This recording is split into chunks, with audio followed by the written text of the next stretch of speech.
ជំរាបសួរបងប្អូនអ្នកទស្សនានិងអ្នកស្ដាប់ជាទីគោរពថ្ងៃនេះខ្ញុំបាទដែលជា AI សូមនាំអារម្មណ៍បងប្អូនមកស្គាល់នៅរឿងរ៉ាវជីវិតដ៏អស្ចារ្យរបស់បុគ្គលម្នាក់ដែលបានបដិវត្តការយល់ដឹងរបស់យើងអំពីចក្រវាឡលោក Isaac Newton គឺជាឈ្មោះមួយដែលមនុស្សទូទាំងពិភពលោកស្គាល់ថាជាអ្នកវិទ្យាសាស្ត្រដ៏ប៉ិនប្រសប់យើងនឹងរៀបរាប់ពីដំណើរជីវិតរបស់លោកតាំងពីកុមារភាពការសិក្សាការរកឃើញដ៏សំខាន់រហូតដល់ទស្សនៈជីវិតដ៏មានតម្លៃរបស់លោកខ្ញុំសង្ឃឹមថារឿងរ៉ាវរបស់លោកនឹងជំរុញចិត្តបងប្អូនឲ្យមានកម្លាំងចិត្តនិងមិនបោះបង់ក្តីស្រមៃឡើយខ្ញុំសូមអភ័យទោសទុកជាមុនប្រសិនបើការបញ្ចេញសម្លេងរបស់ខ្ញុំមិនបានត្រឹមត្រូវតាមក្បួនខ្នាតភាសាខ្មែរ 100% សូមរីករាយស្ដាប់ទាំងអស់គ្នាជីវិតដំបូងរបស់ Isaac Newton កុមារភាពនិងការតស៊ូ Isaac Newton's early life childhood and struggles Isaac Newton កើតនៅថ្ងៃទី25ខែធ្នូឆ្នាំ1942នៅភូមិតូចមួយឈ្មោះ Woolsthorpe ក្នុងតំបន់ Lincolnshire ប្រទេសអង់គ្លេសស្រមៃមើលពិភពលោកនៅពេលនោះគឺគ្មានរថយន្តគ្មានអគ្គិសនីនិងគ្មានម៉ាស៊ីនទំនើបនោះទេវាជាជីវិតដ៏សាមញ្ញស្ងប់ស្ងាត់និងនៅជនបទគ្រួសាររបស់ Isaac រស់នៅលើកសិដ្ឋានតូចមួយឪពុករបស់គាត់ក៏មានឈ្មោះ Isaac Newton ដែរគឺជាកសិករប៉ុន្តែមានរឿងដ៏សោកសៅមួយគឺឪពុករបស់គាត់បានទទួលមរណភាព3ខែមុនពេល Isaac កើតនេះមានន័យថា Isaac មិនដែលបានជួបឪពុករបស់គាត់ឡើយម្ដាយរបស់គាត់ឈ្មោះ Hannah Isco ត្រូវចិញ្ចឹមគាត់តែម្នាក់ឯងប៉ុន្តែជីវិតមិនងាយស្រួលសម្រាប់នាងនោះទេនាងត្រូវគ្រប់គ្រងកសិដ្ឋាននិងមើលថែទាំទារក Isaac កើតមកលឿនពេកគឺគាត់កើតមិនគ្រប់ខែមានន័យថាគាត់បានមកដល់ពិភពលោកមុនពេលកំណត់គាត់តូចនិងខ្សោយខ្លាំងរហូតដល់មនុស្សគិតថាគាត់នឹងមិនអាចរស់រានមានជីវិតឡើយប៉ុន្តែ Isaac តូចគឺជាអ្នកប្រយុទ្ធគាត់បានរីកចម្រើនខ្លាំងឡើងទោះបីជាគាត់នៅតែជាក្មេងដែលស្ងប់ស្ងាត់និងគិតច្រើនក៏ដោយនៅពេល Isaac អាយុ3ឆ្នាំម្ដាយរបស់គាត់បានរៀបចំម្ដងទៀតនាងបានរៀបចំជាមួយបុរសមានម្នាក់ឈ្មោះ Barnabas Smith ប៉ុន្តែរឿងដ៏ចម្លែកមួយគឺ Barnabas មិនចង់ឲ្យ Isaac រស់នៅជាមួយពួកគេដូច្នេះ Isaac ត្រូវបានបញ្ជូនទៅរស់នៅជាមួយជីដូនជីតានេះជាការឈឺចាប់សម្រាប់ Isaac វ័យក្មេងគាត់មានអារម្មណ៍ថាត្រូវបានគេបោះបង់និងឯកោការរស់នៅដោយគ្មានម្ដាយបានធ្វើឲ្យ Isaac ក្លាយជាក្មេងប្រុសស្ងប់ស្ងាត់និងមិនសូវចូលចិត្តសង្គមគាត់ចំណាយពេលច្រើនជាមួយខ្លួនឯងប៉ុន្តែជំនួសឲ្យការលេងជាមួយក្មេងដទៃគាត់ចូលចិត្តបង្កើតរបស់របរគាត់បានបង្កើតប្រដាប់កំលេងមេកានិកតូចៗនិងសូម្បីតែរោងម៉ាស៊ីនខ្យល់ខ្នាតតូចជាច្រើននេះបង្ហាញពីភាពច្នៃប្រឌិតនិងការចង់ដឹងចង់ឃើញរបស់គាត់សូម្បីតែកាលពីកុមារក៏ដោយការសិក្សានិងការចាប់ផ្ដើមនៃភាពឆ្លាតវៃ Education and the Dawn of Genius Isaac បានចូលរៀននៅសាលាភូមិក្នុងស្រុកដែលគាត់បានបង្ហាញចំណាប់អារម្មណ៍ខ្លះៗនៅការអាននិងរៀនសូត្រប៉ុន្តែនៅពេលគាត់អាយុ12ឆ្នាំគាត់ត្រូវបានបញ្ជូនទៅរៀននៅ King's School នៅ Grantham ដែលជាទីក្រុងក្បែរនោះនៅទីនោះគាត់បានស្នាក់នៅជាមួយគ្រួសារក្នុងស្រុកដែលសារវាឆ្ងាយពេកដើម្បីធ្វើដំណើររាល់ថ្ងៃដំបូងនៅសាលា Isaac មិនមែនជាសិស្សល្អបំផុតនោះទេគាត់មិនចាប់អារម្មណ៍នឹងការសិក្សាហើយពិន្ទុរបស់គាត់គឺមធ្យមប៉ុណ្ណោះប៉ុន្តែអ្វីៗត្រូវបានផ្លាស់ប្ដូរនៅពេលដែលក្មេងប្រុសម្នាក់នៅសាលាបានធ្វើបាបគាត់ហើយ Isaac បានសម្រេចចិត្តបង្ហាញថាគាត់ល្អជាងមិនមែនត្រឹមតែកម្លាំងទេប៉ុន្តែនៅក្នុងចំណេះដឹង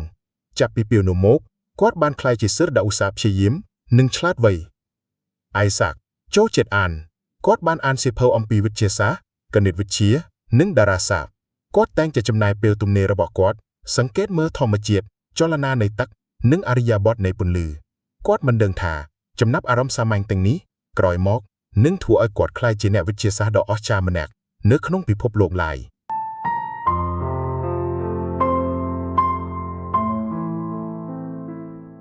នៅអាយុ14ឆ្នាំព្រឹត្តិការណ៍សំខាន់មួយទៀតបានកើតឡើងនៅក្នុងជីវិតរបស់ Isaac Newton គឺឪពុកចុងរបស់គាត់ឈ្មោះ Barnabas បានទទួលមរណភាពម្ដាយរបស់ Isaac បានសម្រេចចិត្តនាំគាត់ត្រឡប់មកផ្ទះនៅ Woolsthorpe វិញនាងចង់ឲ្យ Isaac ក្លាយជាកសិករដូចឪពុករបស់គាត់ប៉ុន្តែ Isaac មិនចាប់អារម្មណ៍នឹងការធ្វើស្រែចម្ការឡើយគាត់យល់ថាវាគួរឲ្យធុញទ្រាន់ផ្ទុយទៅវិញគាត់ចំណាយពេលអានសៀវភៅនិងបង្កើតឧបករណ៍មេកានិកថ្ងៃមួយ ពូរបស់គាត់ឈ្មោះ Reverend William I. Scott បានកត់សម្គាល់ពីភាពឆ្លាតវៃរបស់ Isaac គាត់ជឿថា Isaac កើតមកសម្រាប់អ្វីដែលអស្ចារ្យជាងការធ្វើស្រែចម្ការដោយមានជំនួយពីពូរបស់គាត់ Isaac បានត្រឡប់ទៅសាលាវិញគាត់បានខិតខំរៀនសូត្រនិងធ្វើឲ្យគ្រូរបស់គាត់ចាប់អារម្មណ៍នៅអាយុ18ឆ្នាំ Isaac បានត្រៀមខ្លួនសម្រាប់ជំហានដ៏ធំមួយទៀតក្នុងជីវិតរបស់គាត់ត្រូវបានគេអនុញ្ញាតឲ្យចូលរៀននៅ Trinity College នៅ University of Cambridge នេះគឺជាការចាប់ផ្ដើមនៃដំណើររបស់គាត់ឆ្ពោះទៅរកភាពអស្ចារ្យនៅសម័យនោះ Cambridge គឺជាកន្លែងសម្រាប់រៀនអំពីទស្សនវិជ្ជាសាសនានិងវិទ្យាសាស្ត្រមូលដ្ឋានទោះជាយ៉ាងណាក៏ដោយពិភពលោកកំពុងផ្លាស់ប្ដូរមនុស្សចាប់ផ្ដើមស្វែងយល់ពីគំនិតថ្មីៗអំពីចក្រវាឡនេះគឺជាសម័យកាលនៃបដិវត្តន៍វិទ្យាសាស្ត្រហើយ Isaac នឹងក្លាយជាតារាដ៏ភ្លឺបំផុតមួយរូបនៅ Cambridge Isaac បានធ្វើការជាអ្នកបម្រើដើម្បីរកប្រាក់សម្រាប់ការសិក្សារបស់គាត់សម្អាតបន្ទប់បម្រើអាហារនិងជួយសិស្សដទៃទៀតជីវិតមិនងាយស្រួលទេប៉ុន្តែ Isaac មិនបានខ្វល់ឡើយគាត់ចូលចិត្តរៀនសូត្រនិងចំណាយពេលភាគច្រើនរបស់គាត់សិក្សាមុខវិជ្ជាដែលគាត់ចូលចិត្តគឺគណិតវិទ្យាតារាសាស្ត្រនិងរូបវិទ្យាគាត់បានអានសៀវភៅនៃអ្នកគិតដ៏អស្ចារ្យដូចជា René Descartes និង Galileo Galilei Isaac មិនត្រឹមតែអានសៀវភៅទាំងនេះប៉ុណ្ណោះទេគាត់បានចោទសួរពួកគេគាត់ចង់យល់ពីពិភពលោកតាមរបៀបរបស់គាត់ផ្ទាល់ចំណូលចិត្តមួយរបស់គាត់គឺការសង្កេតមើលផ្កានៅពេលយប់គាត់ឆ្ងល់ថាភពនានាបានធ្វើចលនាយ៉ាងដូចម្តេចហើយហេតុអ្វីបានជាវត្ថុធ្លាក់មកដីសំណួរទាំងនេះក្រោយមកនឹងនាំទៅដល់ការរកឃើញដ៏អស្ចារ្យបំផុតរបស់គាត់នៅឆ្នាំ1665នៅពេល Isaac អាយុ23ឆ្នាំជំងឺដ៏គួរឲ្យខ្លាចមួយឈ្មោះ Great Plague បានរីករាលដាលពាក់ពេញប្រទេសអង់គ្លេសសាកលវិទ្យាល័យត្រូវបិទដើម្បីរក្សាសុវត្ថិភាពដល់មនុស្សគ្រប់គ្នា Isaac បានត្រឡប់ទៅផ្ទះគ្រួសាររបស់គាត់នៅ Woolstop វិញពេលវេលាឆ្ងាយពី Cambridge នេះបានคล้ายជាពរប្រជៀន Isaac មានពេលច្រើនដើម្បីគិតស៊ីជម្រៅអំពីចក្រវាឡគាត់បានហៅរយៈពេលនេះថាឆ្នាំអច្ឆរិយៈនិងវាគឺជាការពិតមែនខណៈពេលនៅផ្ទះ Isaac បានធ្វើពិសោធន៍ថ្ងៃមួយខណៈពេលកំពុងអង្គុយក្រោមដើមឈើផ្លែប៉ោមគាត់បានឃើញផ្លែប៉ោមធ្លាក់មកដីព្រឹត្តិការណ៍សាមញ្ញនេះបានបង្កើនគំនិតដ៏ធំមួយនៅក្នុងគំនិតរបស់គាត់ឆ្ងល់ថាហេតុអ្វីបានជាផ្លែប៉ោមធ្លាក់ចុះក្រោមជំនួសឲ្យការឡើងលើឬទៅចំហៀង Isaac បានដឹងថាកម្លាំងដូចគ្នាដែលទាញផ្លែប៉ោមមកដីក៏អាចគ្រប់គ្រងចលនារបស់ព្រះច័ន្ទនិងភពនានាក៏ដែរគាត់បានហៅកម្លាំងនេះថាទំនាញឬ gravity គំនិតនេះគឺជាគ្រូពូជនៃច្បាប់ទំនាញសាកលដ៏ល្បីល្បាញរបស់គាត់កំឡុងពេលនៅផ្ទះរបស់គាត់ Isaac ក៏បានចាប់ផ្ដើមធ្វើការនៅលើអ្វីដែលថ្មីមួយទៀតគឺ Calculus គឺជាប្រភេទគណិតវិទ្យាកម្រិតខ្ពស់ដែលជួយឲ្យយើងយល់ពីអ្វីៗដូចជាចលនាផ្លាស់ប្ដូរនិងល្បឿនការងាររបស់ Isaac នៅ Calculus ក្រោយមកនឹងក្លាយទៅជាផ្នែកមួយនៃការចូលរួមដ៏សំខាន់បំផុតរបស់គាត់ទៅលើវិទ្យាសាស្ត្រស្រមៃមើលនេះបុរសម្នាក់សង្កត់ម្នាក់ឯងនៅជនបទបង្កើតសាខាគណិតវិទ្យាថ្មីមួយវាពិតជាមិនអាចមិនជឿថាគំនិតរបស់គាត់ដំណើរការយ៉ាងដូចម្តេចទេ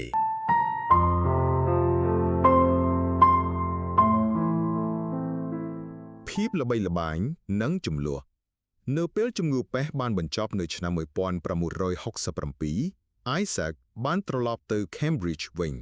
គាត់បានក្លាយជាសមាជិកនៃ Trinity College ដែលមានន័យថាគាត់ត្រូវបានគេទទួលស្គាល់ថាជាអ្នកគិតដ៏ឆ្លាតវៃ2ឆ្នាំក្រោយមកនៅឆ្នាំ1669នៅអាយុ27ឆ្នាំគាត់ត្រូវបានតែងតាំងជា Lucasian Professor of Mathematics នេះគឺជាមុខតំណែងដ៏មានកិត្តិយានុភាពបំផុតមួយនៅក្នុងសាកលវិទ្យាល័យក្នុងនាមជាសាស្ត្រាចារ្យ Isaac បានបន្តស្វែងយល់ពីគំនិតរបស់គាត់បានបង្កើតឧបករណ៍ធ្វើពិសោធន៍និងសរសេរអំពីការរកឃើញរបស់គាត់មិនចូលចិត្តបង្រៀនថ្នាក់ធំៗទេដូច្នេះគាត់បានផ្ដោតលើការស្រាវជ្រាវរបស់គាត់នៅជុំវិញពេលនេះ Isaac បានចាប់ផ្ដើមសិក្សាអំពីពន្លឺគាត់ចង់យល់ពីរបៀបដែលពន្លឺដំណើរការដោយប្រើព្រីសកែវសាមញ្ញមួយគាត់បានរកឃើញអ្វីដែលអស្ចារ្យ Isaac បានរកឃើញថាពន្លឺពណ៌សមិនមែនត្រឹមតែពណ៌មួយទេវាត្រូវបានបង្កើតឡើងពីពណ៌ជាច្រើនដូចជាអន្ទុធ្នូនៅពេលពន្លឺឆ្លងកាត់ព្រីសវាបំបែកទៅជាក្រហមទឹកក្រូចលឿងបៃតងខៀវផ្ទៃមេឃនិងស្វាយការរកឃើញនេះបានផ្លាស់ប្ដូររបៀបដែលមនុស្សគិតអំពីពន្លឺ និងពណ៌ជារៀងរហូតគាត់ក៏បានបង្កើតកែវយឺតឆ្លោះ reflecting telescope ដំបូងគេដែលប្រើកញ្ចក់ជំនួសឲ្យកែវយឺតនេះតូចជាងប៉ុន្តែមានថាមពលខ្លាំងជាងកែវយឺតដទៃទៀតនៅពេលនោះវាជាសមិទ្ធផលដ៏ធំមួយហើយបានជួយ Isaac ទទួលបានការទទួលស្គាល់ក្នុងចំណោមអ្នកវិទ្យាសាស្ត្រនៅអាយុប្រមាណ30ឆ្នាំ Isaac Newton លែងត្រឹមតែជាសិស្សដែលចង់ដឹងចង់ឃើញទៀតហើយគាត់បានក្លាយជាគំនិតដ៏អស្ចារ្យម្នាក់នៃសម័យកាលរបស់គាត់ការរកឃើញរបស់គាត់ផ្នែកទំនាញគណិតវិទ្យានិងពន្លឺគឺជាបដិវត្តន៍មនុស្សចាប់ផ្ដើមមើលឃើញគាត់ថាជាទេពកោសល្យពិតប្រាកដទោះជាយ៉ាងណាក៏ដោយ Isaac មិនមែនជាមនុស្សដែលងាយស្រួលរាប់អានទេគាត់ជាមនុស្សឯកភាពខ្លាំងណាស់ហើយមិនចូលចិត្តចែករំលែកគំនិតរបស់គាត់លឿនពេកឡើយគាត់ចង់ប្រកាសថាអ្វីគ្រប់យ៉ាងដែលគាត់បានរកឃើញគឺល្អឥតប្រមូលមុនពេលបង្ហាញវាដល់ពិភពលោកភាពល្អឥតប្រមូលនេះជួនកាលបានធ្វើឲ្យជីវិតរបស់គាត់ពិបាកប៉ុន្តែវាក៏ជួយធានាថាការងាររបស់គាត់មានគុណភាពខ្ពស់បំផុតផងដែរគាត់ចូលចិត្តធ្វើការដោយស្ងាត់ៗហើយជៀសវាងការចាប់អារម្មណ៍ទោះជាយ៉ាងណាក៏ដោយនេះនឹងផ្លាស់ប្ដូរការប្រឈមពីអ្នកវិទ្យាសាស្ត្រម្នាក់ទៀតនឹងជំរុញឲ្យគាត់បង្ហាញពីទេពកោសល្យរបស់គាត់ដល់ពិភពលោកក្នុងអំឡុងពេលនេះ Robert Hooke ដែលជាអ្នកវិទ្យាសាស្ត្រល្បីឈ្មោះម្នាក់នៅប្រទេសអង់គ្លេសកំពុងសិក្សាអំពីចលនារបស់ភគនិនា Hooke ជឿថាគាត់បានរកឃើញអត្តកម្បាំងអំពីរបៀបដែលភគនិនាធ្វើចលនាជុំវិញព្រះអាទិត្យគាត់បានស្នើថាកម្លាំងដូចជាទំនាញអាចជាមូលហេតុប៉ុន្តែគំនិតរបស់ Hooke មិនពេញលេញទេនៅពេល Newton បានឮអំពីការអះអាងរបស់ Hooke គាត់ចាប់អារម្មណ៍ Newton បានធ្វើការលើទំនាញជាច្រើនឆ្នាំមុនប៉ុន្តែគាត់មិនបានចែករំលែកវានឹងនរណាទេគាត់សម្រេចថាវាដល់ពេលហើយដែលត្រូវសរសេរគំនិតរបស់គាត់ Newton បានធ្វើការទាំងយប់ទាំងថ្ងៃដើម្បីកែលម្អទ្រឹស្ដីរបស់គាត់ចង់បញ្ជាក់ដោយគ្មានការសង្ស័យថាទំនាញគឺជាគន្លឹះក្នុងការយល់ពីចក្រវាឡគាត់បានគណនាពីរបៀបដែលទំនាញប៉ះពាល់ដល់ព្រះច័ន្ទផែនដីនិងភគនិនាដទៃទៀតការងាររបស់គាត់បានបង្ហាញថាទំនាញមិនមែនជាកម្លាំងលើផែនដីទេវាគឺជាច្បាប់សកលនៅឆ្នាំ1687នៅអាយុ45ឆ្នាំ Newton បានបោះផ្សាយស្នាដៃឆ្នើមរបស់គាត់គឺ Philosophiae Naturalis Principia Mathematica ដែលគេដាក់ឈ្មោះជាឈ្មោះប្រស័យថា Principia សៀវភៅនេះបានផ្លាស់ប្ដូរពិភពលោកវាបានបញ្យល់អំពីច្បាប់ចលនាទាំង3និងច្បាប់ទំនាញសកលនេះគឺជាច្បាប់ចលនាល្បីល្បាញទាំង3របស់ Newton ច្បាប់ទី1វត្ថុមួយនឹងនៅស្ងៀមឬបន្តធ្វើចលនាក្នុងទិសដៅតែមួយលុះត្រាតែកម្លាំងមួយធ្វើសកម្មភាពលើវាច្បាប់ទី2កម្លាំងដែលយើងអនុវត្តលើវត្ថុមួយវានឹងធ្វើចលនាលឿនជាងមុនច្បាប់ទី3សម្រាប់ការអនុវត្តមួយគឺមានប្រតិកម្មស្មើនិងផ្ទុយគ្នាច្បាប់ទាំងនេះបានជួយឲ្យមនុស្សយល់អំពីរបៀបដែលគ្រប់យ៉ាងនៅគ្រឿងចក្រវាឡដំណើរការចាប់ពីផ្លាប៉ោមដែលធ្លាក់រហូតដល់ចលនារបស់ភគនិនា Principia មិនមែនជាសៀវភៅមួយទេវាគឺជាពេលបដិវត្តន៍មួយក្នុងវិទ្យាសាស្ត្រវាបានធ្វើឲ្យ Newton ល្បីល្បាញពាខុបអឺរ៉ុបអ្នកវិទ្យាសាស្ត្រប្រាជ្ញានិងសូម្បីតែស្ដេចក៏បានកោតសរសើរពីទេពកោសល្យរបស់គាត់ទោះជាយ៉ាងណាក៏ដោយនៅពេលដែលពិភពលោកបានអបអរសាទរចំពោះភាពឆ្លាតវៃរបស់ Newton បុគ្គលិករបស់គាត់នៅតែដូចដើមគាត់នៅតែជាបុរសស្ងាត់ឯកការដែលចូលចិត្តធ្វើការតែម្នាក់ឯងគាត់គំរញញឹមហើយត្រូវបានគេស្គាល់ថាជាអ្នកផ្ដោតអារម្មណ៍ខ្លាំងណាស់គាត់នឹងចំណាយពេលម៉ោងច្រើនឬច្រើនថ្ងៃដើម្បីដោះស្រាយបញ្ហាតែមួយភាពល្អឥតប្រមូលរបស់ Newton គឺជាទាំងកម្លាំងនិងភាពខ្សោយវាក៏បានធ្វើឲ្យការងាររបស់គាត់ឥតប្រមូលប៉ុន្តែវាក៏បានបណ្ដាលឲ្យមានការតានតឹងជាមួយនឹងអ្នកវិទ្យាសាស្ត្រដទៃទៀតផងគាត់មិនចូលចិត្តការរិះគន់ទេហើយតែងតែចំនួនយ៉ាងខ្លាំងក្លាជាមួយនឹងនរណាម្នាក់ដែលជំទាស់គំនិតរបស់គាត់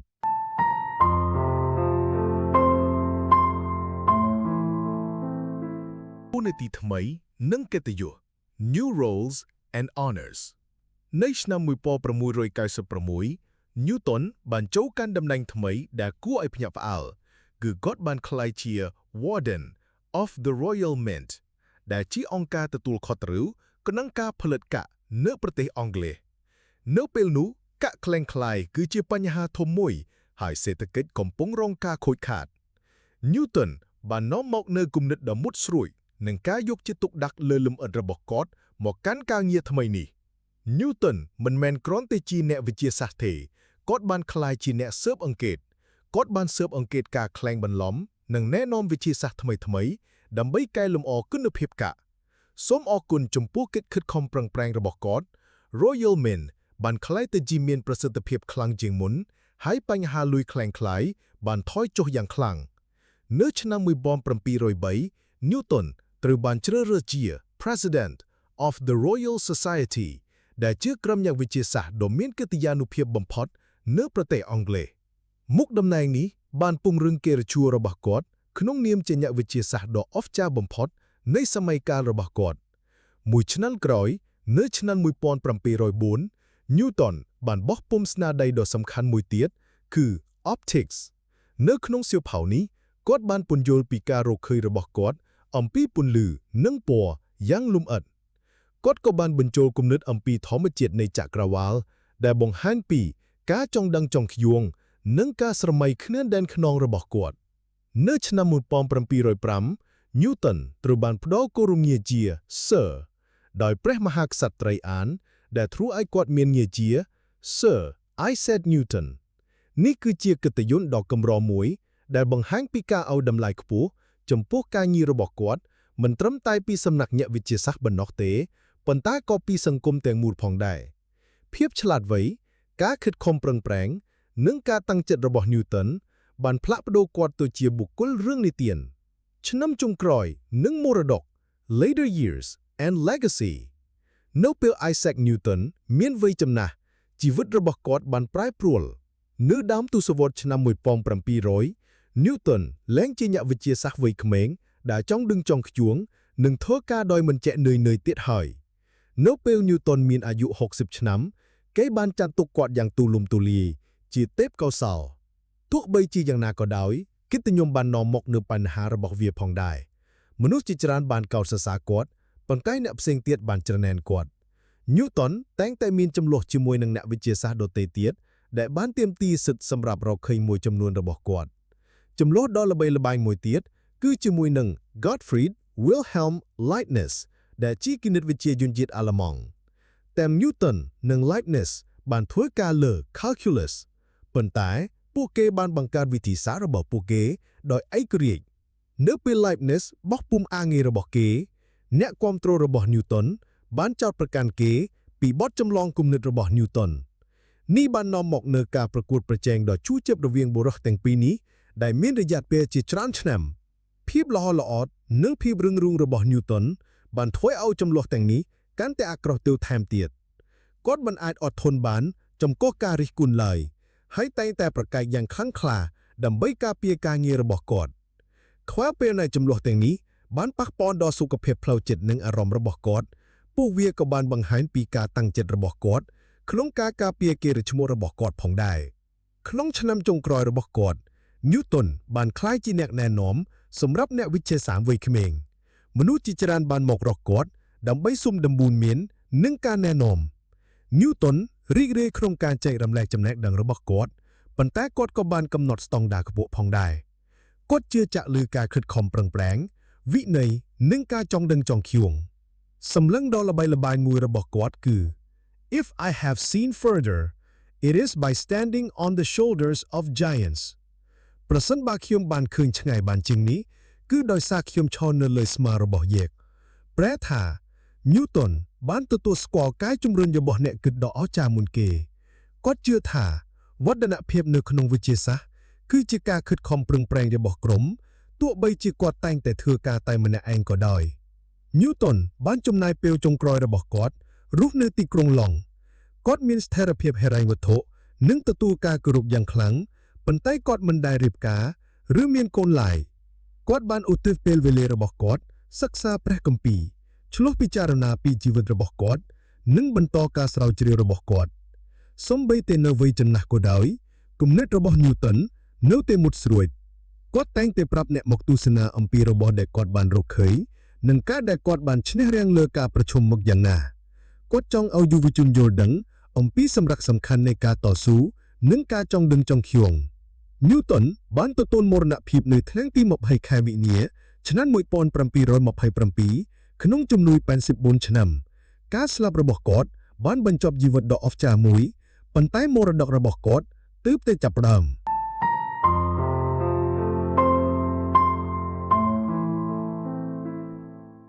ស្នាដៃនៃឥទ្ធិពលដ៏អស្ចារ្យ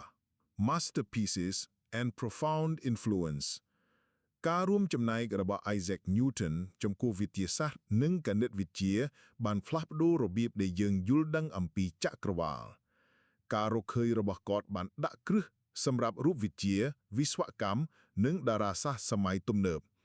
ច្បាប់ចលនានិងទំនាញរបស់គាត់នៅតែត្រូវបានបង្រៀននៅក្នុងសាលារៀនសប្តាហ៍ថ្ងៃនេះ Calculus បានក្លាយជាឧបករណ៍ដ៏សំខាន់សម្រាប់អ្នកវិទ្យាសាស្ត្រវិស្វករនិងសេដ្ឋវិទូការងាររបស់គាត់ផ្នែកពន្លឺនៅ Optics បានបដិវត្តការយល់ដឹងរបស់យើងអំពីចក្ខុវិស័យនិងពណ៌ឥទ្ធិពលរបស់ Newton បានពង្រីកលើពីវិទ្យាសាស្ត្រគាត់បានបំផុសគំនិតបុគ្គលរាប់មិនអស់ឲ្យគិតខុសគ្នាខិតខំប្រឹងប្រែងឲ្យខ្លាំងជាងមុនហើយកុំឈប់សួរសំណួរជីវិតរបស់គាត់គឺជាភស្តុតាងដែលថាការចង់ដឹងចង់ឃើញការខិតខំប្រឹងប្រែងនិងភាពធន់អាចផ្លាស់ប្ដូរពិភពលោកទស្សនៈសំខាន់អំពីតម្លៃជីវិតនិងការរស់នៅរបស់មនុស្ស 10 important perspectives on the value of life and human existence រឿងរ៉ាវរបស់ Isaac Newton មិនមែនគ្រាន់តែជាវិទ្យាសាស្ត្រទេវាគឺនិយាយអំពីស្មារតីមនុស្សនេះគឺជាមេរៀនដ៏មានឥទ្ធិពលមួយចំនួនដែលយើងអាចរៀនពីជីវិតរបស់គាត់ 1. ការចង់ដឹងចង់ឃើញគឺជាគន្លឹះទៅកាន់ការរកឃើញសំណួររបស់ Newton អំពីពិភពលោកហេតុអ្វីបានជាផ្លែប៉ោមធឿកហេតុអ្វីបានជាភ្នែកនានាធ្វើចលនាបាននាំទៅកាន់ការរកឃើញដ៏អស្ចារ្យមួយចំនួនក្នុងប្រវត្តិសាស្ត្រតែងតែរក្សាភាពចង់ដឹងចង់ឃើញនិងសួរថាហេតុអ្វី 2. ការខិតខំប្រឹងប្រែងឈ្នះទេពកោសល្យ Newton មិនបានកើតមកជាទេពកោសល្យទេគាត់បានធ្វើការដោយមិនចេះនឿយសិក្សាដោយមិនឈប់ឈរហើយមិនដែលបោះបង់ឡើយសូម្បីតែពេលជីវិតលំបាកក៏ដោយភាពជោគជ័យមិនមែនកើតឡើងដោយចៃដន្យទេវាទាមទារការតស៊ូ 3. ការបរាជ័យគឺជាផ្នែកមួយនៃភាពជោគជ័យ Newton បានប្រឈមមុខនឹងការរិះគន់បញ្ហាប្រឈមនិងសូម្បីតែការបរាជ័យប៉ុន្តែគាត់មិនដែលអនុញ្ញាតឲ្យរឿងទាំងនេះបញ្ឈប់គាត់ឡើយផ្ទុយទៅវិញគាត់បានប្រើវាជាកម្លាំងជំរុញដើម្បីកែលម្អកុំខ្លាចការបរាជ័យព្រោះវាគឺជាជំហានមួយទៅរកភាពជោគជ័យ 4. ភាពរៀបធំគឺជាកម្លាំងទោះបីជាមានកិត្តិយសក៏ដោយ Newton នៅតែរៀបធំគាត់បានទទួលស្គាល់ការរួមចំណែករបស់អ្នកដទៃនិងតែងតែផ្ដល់កិត្តិយសទៅដល់អ្នកគិតដ៏អស្ចារ្យមុនគាត់ការទទួលស្គាល់អ្នកដទៃគឺជាសញ្ញានៃភាពរឹងមាំ 5. ការផ្ដោតអារម្មណ៍និងវិន័យគឺសំខាន់ Newton បានបង្ហាញពីសមត្ថភាពដ៏អស្ចារ្យនៅក្នុងការផ្ដោតអារម្មណ៍ទៅលើកិច្ចការមួយរហូតដល់គាត់ដោះស្រាយវាបាន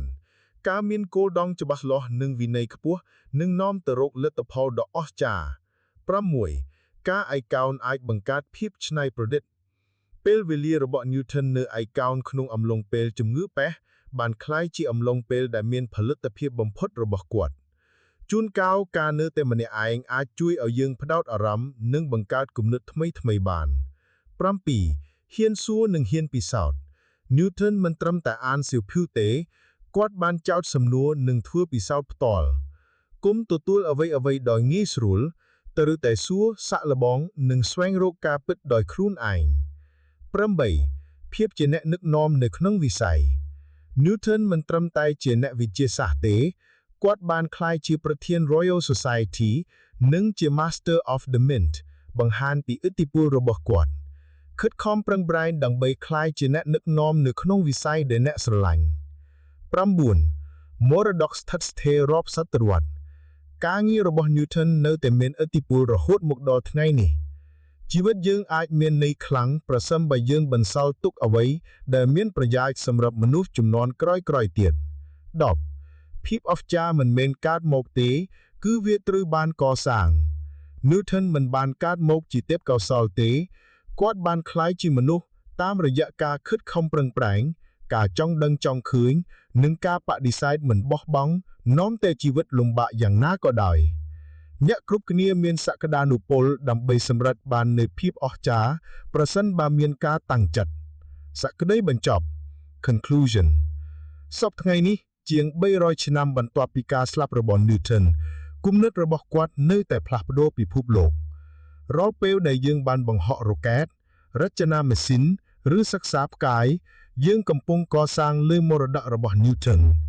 ជីវិតរបស់គាត់រំលឹកយើងថាបុគ្គលម្នាក់ដែលមានការតាំងចិត្តនិងចក្ខុវិស័យអាចពិនិត្យឃើញខាងខុសគ្នាដែលស្ថិតស្ថេររាប់សតវត្សរ៍រឿងរ៉ាវរបស់ Newton គឺជាការរំលឹកថាភាពអស្ចារ្យមិនមែនងាយស្រួលកើតមកវាទាមទារការលះបង់ភាពធន់និងភាពក្លាស់ការនៅក្នុងការគិតខុសគ្នាសូមឲ្យដំណើររបស់គាត់បំផុសគំនិតអ្នកឲ្យខិតខំប្រឹងប្រែងរក្សាភាពចង់ដឹងចង់ឃើញនិងតែងតែតម្រៀងឆ្ពោះទៅរកផ្កាយជីវិតរបស់ Isaac Newton បង្រៀនយើងនូវការពិតដ៏មានឥទ្ធិពលមួយថាភាពអស្ចារ្យមិនមែនកើតមកទេគឺវាត្រូវបានកសាងគាត់មិនបានកើតមកជាទេពកោសល្យទេគាត់បានក្លាយជាមនុស្សតាមរយៈការខិតខំប្រឹងប្រែងការចង់ដឹងចង់ឃើញនិងការបដិសេធមិនបោះបង់នាំតែជីវិតលំបាកយ៉ាងណាក៏ដោយឥឡូវនេះសូមគិតអំពីក្តីសុបិនរបស់អ្នកប្រហែលជាអ្នកចង់រៀនអ្វីថ្មីបង្កើតអាជីពឬធ្វើអ្វីមួយដែលផ្លាស់ប្ដូរពិភពលោកចងចាំថាដំណើរដ៏អស្ចារ្យគ្រប់យ៉ាងចាប់ផ្ដើមដោយជំហានមួយអ្នកមិនចាំបាច់ល្អប្រសើរនៅថ្ងៃនេះទេអ្នកគ្រាន់តែត្រូវការចាប់ផ្ដើមជំហាននោះ